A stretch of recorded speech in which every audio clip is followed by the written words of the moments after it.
Call me Ahab, what? Monomaniac, obsessed with success unlike Steve Wozniak. On the hunt for this mammal that once took my leg, with my worn down crew and my man Queequeg. You're never gonna find him. He's a big sperm whale. The ocean is enormous. Shut up, we're setting sail. This scar that you see that runs down my face has scarred my soul and inspired this chase. Mental sickness has got me on the run. Full speed ahead, this is American fun. There is wisdom that is woe, so welcome to my life. It was fine until Moby scarred me like a knife. Towards thee I sail, that unconquering whale, to stab my spear into your white tail. The first one to spot him gets his gold doubloon. Now excuse me while I go be melancholy in my room. Oh, hi. I'm MC Lars. Here to talk to you about literature and hip-hop. Let's turn whale chop on what? Whale crash so fast.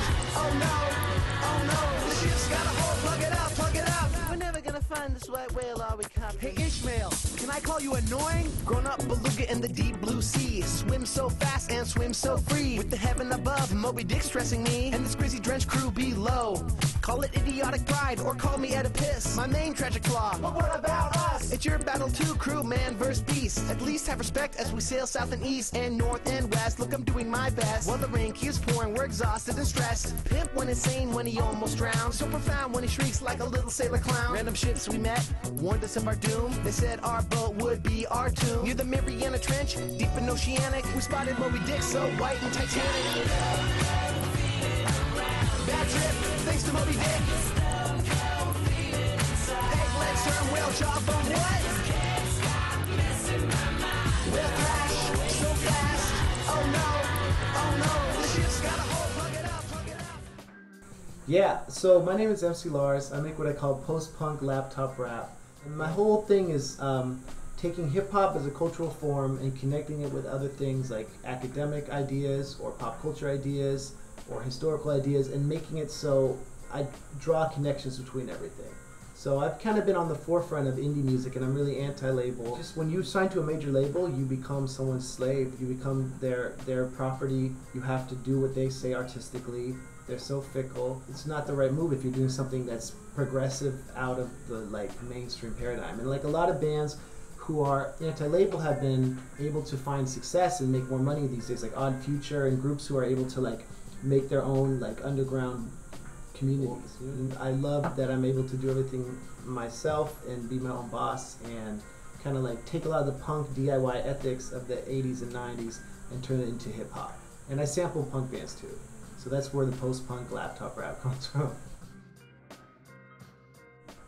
I went to Stanford. I studied in English literature. My focus was on 19th century American literature. I study English literature because I love stories. I love to navigate and explore the human experience. I did a year in Oxford. So yeah, that's actually where I launched my music career, because I was rapping and opening for punk and indie bands in Oxford.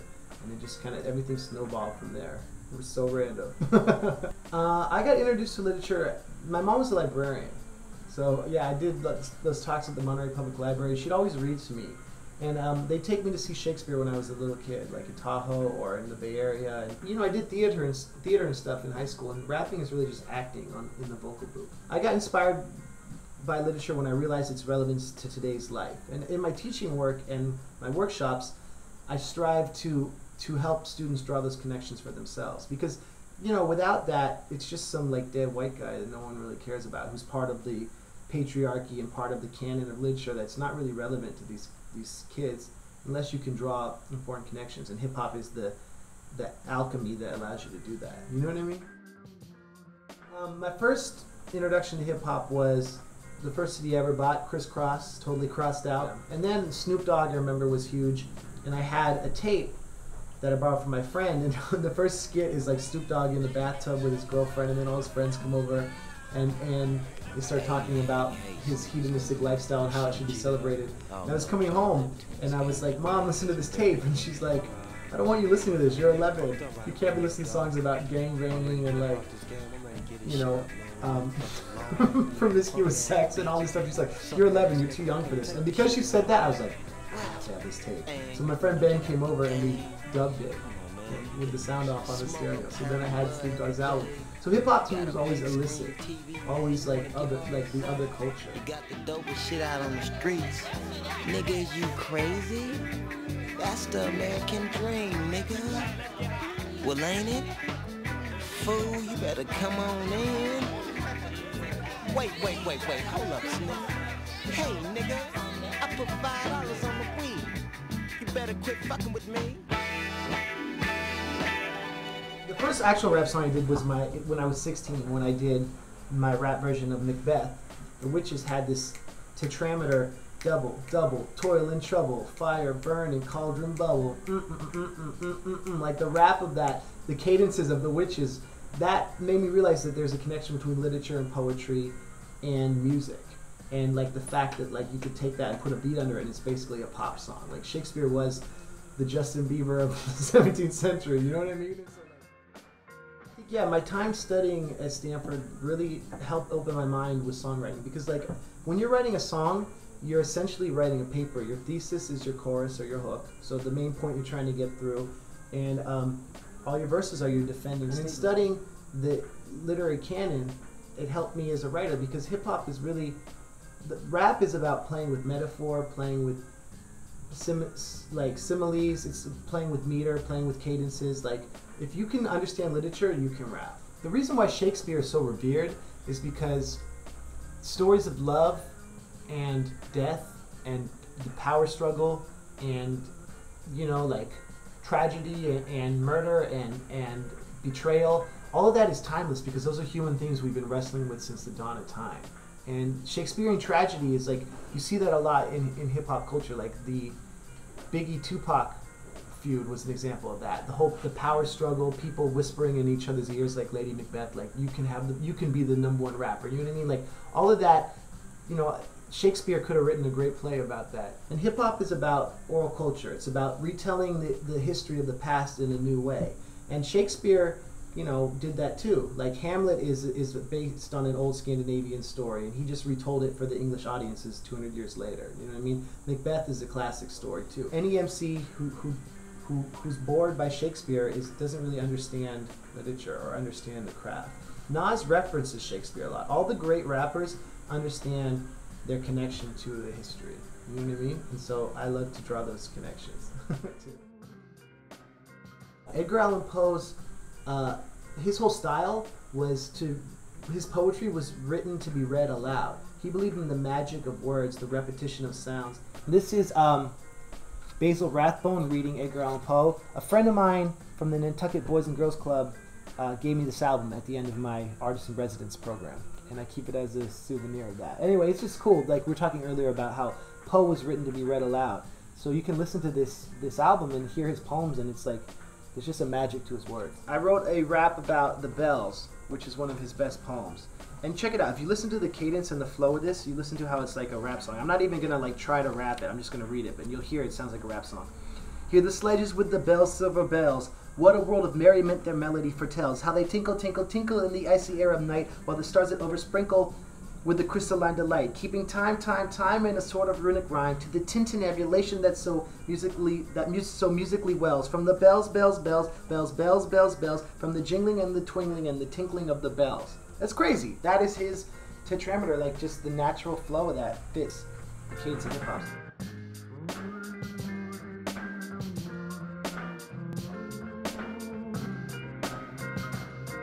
Hip hop and literature relate in that hip-hop is the poetry of the streets, and rapping is the preservation of oral culture in a popular context that keeps alive the stories of the past in a way that is relevant today. Every writer who has been relevant in their lifetime or after their lifetime is part of our oral culture. And so, you know, hip-hop is about storytelling, and hip-hop, we can trace it way back through the blues and before to the West African tradition of the griot, which is the wandering storyteller, the person who would go from village to village telling the stories, and they were celebrated as like the singers / poets / storytellers who would be kind of essentially telling the news. Hip-hop is about reconstructing the past, and like the Tupac hologram at Coachella is an example of that. Taking something from the past, putting it in the pantheon of today's rappers. And I love just the retelling of stories, and that's why I majored in English. The main differences between hip-hop and literature are really the reach and the knowledge of the gatekeepers who keep them separate. I mean, all rap is poetry, but not all poetry is rap. And that's because rap has a certain 4/4 iambic tetrameter or octameter kind of vibe. It's really just a cultural difference, though. I mean, it's a difference in terms of the form and the presentation, and in terms of like the cultural presentation. That's really it. But what's dope about rap is it's so accessible. That's why I love teaching it. It's so innate. You don't have to like do a bunch of operatic training. You really just need to know where the snares hit and have a rhyme that falls within that pattern. And if you can do that, you automatically can like say something that fits within that cultural paradigm, you know? So it's easy. It's relatable. In my research with new media literacies, I've been working with a professor at USC, Henry Jenkins. It's this idea that in a hunter-gatherer society, young people, young kids were taught to train with spears and bows and arrows as tools and toys when they were kids. And in an information society, kids learn when they play with ideas and stories. And so he brought me on to help with the work at USC when he read my Moby Dick. He saw my Moby Dick song. That's it, thanks to Moby Dick. Hey, let's turn whale chop on what? We'll crash so fast. Oh no, the ship's got a hole. Plug it up, plug it up. That's it, thanks to Moby Dick. And saw how I was taking that literary culture and connecting it with playful rhymes that, you know, hip hop as a way to engage audiences and as a way to play with ideas in a way that helps with cognitive development for students who are trying to learn about Moby Dick or literature at a young age. So if we are taught as a young age to play with ideas, remix concepts and put our own spin on them, then that's doing us justice for the future. And hip hop is about that. Remixing the past in a way that makes sense for the future. So that's how hip-hop and new media literacies relate to my work in the communications world at USC with Henry Jenkins, who's a gangster. Check out Henry Jenkins' work. On Warped Tour, I was trying to do the Edgar Allan Poe raps, but the kids didn't really get it. That really fell flat on the mall audience. Like Warped Tour is a great tour, a great festival, but it's a younger audience, and they're the mainstream suburban youth. So they're not necessarily trying to listen to the literature raps. I mainly get hate from people who don't think I have the street credibility to talk about the origins of hip hop. Because it's like, and there's a question to be made for that. Like me as a suburban white guy coming into a classroom being like, okay, here's how hip hop started. Here's the origins of hip hop. Like I'm definitely a cultural tourist when it comes to that. I wasn't there in August 11th, 1973 when Kool Herc DJ'd the first hip-hop set at 1520 Sedgwick Avenue. But I know all the information. A few more. KRS-One, someone else I've worked with. This is his edutainment album. Education plus entertainment. KRS-One is, you know, in addition to being a speaker and a writer, he's also the leader of a group called the Temple of Hip Hop, which seeks to find spirituality in rap and spirituality in our day-to-day lives. And his whole theory, which comes through on this album, is that in a culture where we're so dehumanized, hip-hop returns us to our humanity through simple tools that allow us to express ourselves and connect with each other again. And he talks about how hip-hop is a divine blessing. And through merging education with entertainment, we have edutainment. And that's kind of the, you know, the power and the beauty of hip-hop to change the world. KRS-One, you know, his famous quote, which I've seen tattooed on people and quoted often, is rap is something you do, hip-hop is something you live. And so if you're able to, if hip-hop is about being yourself, it's about speaking your truth, it's about being real and being authentic and having integrity. And so if I'm rapping about the world that I know and telling my version of the story, then I'm doing justice to the culture. You know what I mean? I'm like a computer who's learned everything through secondary sources. And when you study hip-hop as a primary source, the texts all tell the story. So if you piece it together, you can get an understanding of it. So I'm a student of the culture, but sometimes I get flack for being a cultural tourist. But that's just what it is. Like I've made my own stake in it, and like I've proven that I'm not going away. And I'll be doing this another 30, 40 years. You know what I mean? Till the day no more life is left in me. I see a strong future for hip hop, and I see a strong future for literature. Whether they connect, that is the question, because there's these artificial boundaries we put. Students embrace hip-hop culture. Teachers embrace literature. Sometimes they embrace hip-hop, but sometimes they tell students what you're listening to is trash, or like it's bad values. But when they come, they don't often come together. What I basically do is like the haiku form of plays or books, or the Twitter form. Like it's like each rap song, like Moby Dick, is like the Twitter form of that. Because that book's like 800 pages. You need like a year to get all his esoteric references. If you put in a 3-minute song, then it's cool because you don't get all the message, all the meaning, but you get the basic message. And so I think like, yeah, I'd like to think that in the future hip hop will look to literature from the past for inspiration. But I don't know, because I don't know if people have the attention span for it. But I hope they do. I remember one time my dad said, we were talking about the country club we used to go to, and I was like, I feel like it's like, exclusive, or like, there's only certain kind of people can come here. And my dad's like, well, you wouldn't want rappers coming in here. And I was like, oh, rapper means other. It's the have-nots who have found a way to express themselves, who have found material success through that, It was always just something different, something that was different. And then I realized that a lot of those cultural differences are constructed by the media. And we're taught to think that there's differences between us and Ice Cube. You know what I mean? I mean, obviously now he's very like Disney-fied, but like there's like we were taught to be afraid of rap. And I think it was hip hop, like with Public Enemy and stuff, that crossed over into mainstream America because it pissed off parents more than like satanic metal. Like the next step from having like an upside down pentagram on your album was like, Fear of a Black Planet, you know what I mean? Like Fight the Power, like trying to motivate kids to question their white privilege. Right now my role in hip hop is in educating people about the past and drawing connections with the past canon of hip hop and the past canon of literature. And to take away the cultural barriers in hip hop. You know what I mean? I feel like I always, every day I get emails from people saying, I didn't think I liked rap or I could rap, but then I heard you. And every day when I wake up, my goal is to preserve the culture and spread it. As long as I hope to make a living from hip hop, I hope that it stays relevant. You know what I mean? And if it's fusing with literature, I'm set. And so, as you can see, I love books, I love rap. I'm MC Lars. Peace.